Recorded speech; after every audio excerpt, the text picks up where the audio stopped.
अक्सर वालदैन को आपने कहते हुए सुना होगा, स्पैशली ਜਿਹੜੇ ਸਾਡੇ ਬਜ਼ੁਰਗ ਨੇ who are financially stable and well to do, ਕਿ ਅਸੀਂ ਜੋ ਕੁਝ ਅੱਜ ਤੱਕ ਕੀਤਾ ਉਹ ਆਪਣੇ ਬੱਚਿਆਂ ਵਾਸਤੇ ਕੀਤਾ, ਜੋ ਵੀ ਕਮਾਇਆ ਬੱਚਿਆਂ ਵਾਸਤੇ ਕਮਾਇਆ, ਜਿਹੜਾ ਯੱਬ ਜ਼ਿੰਦਗੀ 'ਚ ਕਟਿਆ ਬੱਚਿਆਂ ਵਾਸਤੇ ਹੀ ਕਟਿਆ। ਜਦੋਂ ਉਹਨਾਂ ਦੇ ਬੱਚੇ ਉਹਨਾਂ ਕੋਲ ਕੁਝ ਮੰਗਣਗੇ ਕਿ ਜੀ हमें कोई कैपिटल चाहिए बिजनेस में इन्वेस्ट करने के लिए, या हमने बाहर सेटल होना है या कार खरीदने वास्ते, तो कहेंगे कि साढ़े मरण तो बाद ले लेना, सारा कुछ ताड़ा ही है। जब आपका कमाया हुआ पैसा जो कि आपके अकॉर्डिंगली आपकी औलाद के लिए ही है, उनके प्राइम ईयर्स में उनके काम नहीं आना, तो फिर उस पैसे का क्या फ़ायदा है। सबके वालदैन का साया उनके सरों पे कायम रखे। लेकिन अगर हम स्टेटिस्टिकली देखें तो हमारे यहाँ एवरेज शादी की एज 20-25 साल है, और हमारे वालदैन की जिस एज में शादी हुई थी उसमें इससे भी थोड़ी कम थी। तुसीं जो खुदा ना खासा 70-80 साल की उम्र के जाके अपने खालिक हकीकी नाल जा मिलोगे, बाय दैट टाइम आपकी औलाद ऑलरेडी 50-60 साल की हो चुकी है। उनकी ज़िंदगी का वो प्राइम पीरियड गुजर चुका है जब उन्होंने किसी बिजनेस में इन्वेस्ट करके बिजनेस शुरू करके अब उससे फ़ायदा ले रहे होना था, या वो बाहर किसी मुल्क में जाके सेटल कर सकते थे, या अपना घर खरीद सकते थे। They could have been so many possibilities. जो उनकी सपोजिटली जवानी थी वो एक स्ट्रगल के पीरियड में गुजर गई। मेहनत तो बहरहाल हर इंसान ने खुद ही करनी होती है, चाहे बिजनेस स्टार्ट करना हो, कहीं जाके सेटल होना हो, पढ़ाई करनी हो, जॉब भी करनी हो, तो मेहनत तो करनी ही है। लेकिन अगर आप फाइनेंशियली सही टाइम पे अपनी औलाद की हेल्प कर दें तो उनकी ज़िंदगी काफ़ी हद तक कंफर्टेबल हो सकती है, और उनका बुढ़ापा आपके बुढ़ापे से बेहतर हो सकता है।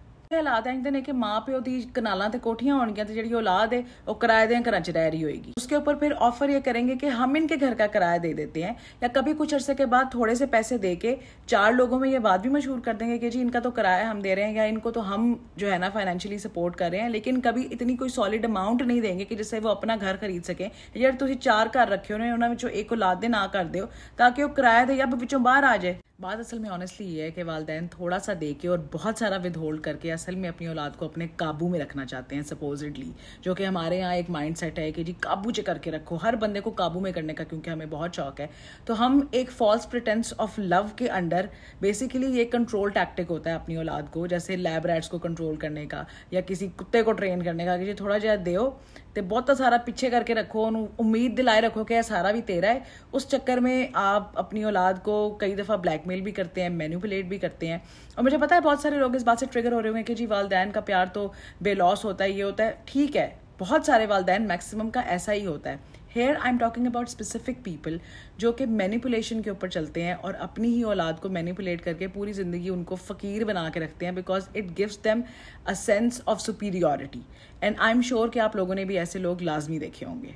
तो कई साढ़े ਜਿਹੜੇ ਬਜ਼ੁਰਗ ਨੇ ਉਹ ਪਿੱਛੇ गाँव ਕਿੱਲੇ ਛਿਲੇ ਛੱਡ ਕੇ ਆ ਕੇ ਸ਼ਹਿਰਾਂ ਦੇ ਵਿੱਚ ਆਬਾਦ ਹੋ ਗਏ ਹੋਏ ਨੇ ਕਾਫੀਆਂ ਸਾਲਾਂ ਦੇ, ਤੇ ਸ਼ਹਿਰਾਂ ਦੇ ਵਿੱਚ ਇਹਨਾਂ ਨੇ ਮਾਚੀ ਦੇ ਡਿੱਬੀ ਜਿਹੜੇ ਘਰਾਂ ਦੇ ਵਿੱਚ ਰਹਿ ਰਹੇ ਹੋਣਗੇ, ਫਰਸ਼ ਬੈਠੇ ਹੋਏ ਭੈੜੇ ਹਾਲ ਬਾਂਕੇ ਦਿਹਾੜੇ। तो ਜਦੋਂ औलाद सजेस्ट करेगी कि अब्बा जी जड़ियाँ पीछे ज़मीना साढ़े किसी कम दियाँ नहीं, कुछ उनमें से एक आधी बेच के यहाँ कुछ बेहतर घर बना लेते हैं, किसी अच्छी जगह शिफ्ट हो जाते हैं, तो कहेंगे कि ज़मीन तो बगैरत लोग बेचते हैं। इन्होंने मुरब्बियां दी वजह तो साढ़े शिमले उच्चे ने, शरीका के सबने की इज्जत रह जाएगी कि इन्होंने ज़मीन बेच ली है। यानी कि वो शरीक जिनसे शायद आपका मिलना जुलना भी अब इतना नहीं है, उन रिश्तेदारों की खातिर उनके सामने अपनी वड्डो बनाए रखने की खातिर आप ना पूरी ज़िंदगी खुद कंफर्टेबली रहेंगे, ना अपनी औलाद को रहने देंगे। तो वही डायलॉग साढ़े मरण तो बाद जो मर्जी करना साड़ी जिंदगी के विच नहीं हो सकता। यानी कि अपनी जिंदगी में ना खुद चैन सुकून से रहना, ना औलाद को रहने देना, तो औलाद में लारा लाई रखना कि असीं मर जाएंगे, फिर सारा कुछ ताड़ा जो मर्जी करना। और मैं एक दफ़ा फिर आपको याद कराती जाऊँ कि यहाँ पे मेरी मुराद उन लोगों से है who are financially well to do, जिनके पास काफ़ी सारा पैसा है और उन्होंने यही कहा है कि हमारी औलाद के लिए। ऐसे लोगों के लिए नहीं जिनके पास एक ही घर है और वो उसको भी बेच बाच के अपनी औलाद को कहीं बाहर भेजने के चक्करों में है। इसके I am totally against it. अगर आपका घर है तो प्लीज़ अपने घर को कभी भी किसी के हवाले ना करें, अपने रहने की एक जगह हमेशा अपने पास रखें। कभी भी do not depend on other people for your survival.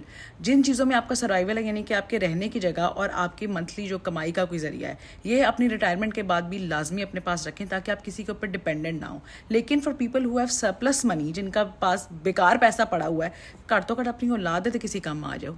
तो जे तुहाडे कोल वावा पैसे तो प्लीज़ टाइमली अपनी औलाद के काम आ जाओ ताकि आप अपनी आंखों के सामने उन्हें खुशहाल देख सकें। या फिर ये क्लेम करना छोड़ दें कि ज़िंदगी में जो कुछ किया, इतनी मेहनत की पूरी ज़िंदगी, वो सिर्फ अपनी औलाद के लिए की।